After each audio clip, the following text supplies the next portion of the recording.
எங்களுக்கு சாலையோர வியாபாரி கார்டு கொடுத்திருக்காங்க. அந்த கார்டை வச்சு 2500 ரூபாய் நகராட்சியில் வசூல் பண்ணியிருக்காங்க. கடை ஒதுக்கி தரோம் இருக்காங்க. நாங்க போட்ட இடத்துல கடை ஏற்கிறோம். எங்களுக்கு கீழக்கரத்தூர் ஊரணி ஒதுக்கி இருக்காங்கன்னா அங்க போய் நாங்க என்ன செய்ய? அந்த இடத்துல இந்த பழங்களையும் கிழங்குகளையும் போட்டு நாங்க என்ன செய்ய? விற்கவா சாக்கடையில் அள்ளி கொட்டிட்டு வரவா? எங்களுக்கு நாங்க போட்ட இடம் வேணும். மாமூலா போட்ட இடங்களுக்கு வேணும். வருஷத்தோட நாங்க பொழப்பு வேணும். எங்களுக்கு நாங்க அடுத்தவங்களை கொள்ளையடிச்சு பொழைக்கல. எங்களுக்கு வருஷத்தோட நாங்க பொழைச்ச நெக்கு வேணும். நாங்க பைனான்ஸ் வாங்கி கட்டவே முடியல. நாங்க கிடந்த அவதிப்பட்டு தெரியல.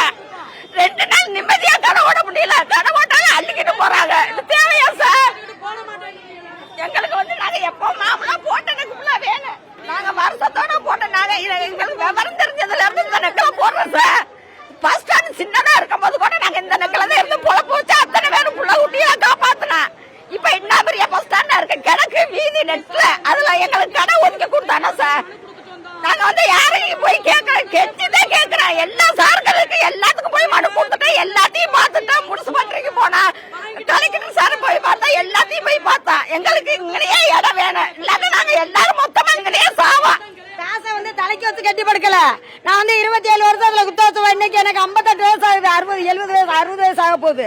நான் எனக்கு ஆம்பளை பிள்ளைலாம் தேடி தர ஆள் கிடையாது. 1க்கு 2 பொம்பளை பிள்ளைங்க. நான் முதல்ல எடுத்து நான் ஒரு புறக்கி தண்ணி கிடக்கேன். அங்கே எங்களுக்கு அங்கேதான் நகராட்சியில இருந்து காசு வாங்கியிருக்காங்க. சீட்டு கொடுத்துருக்காங்க.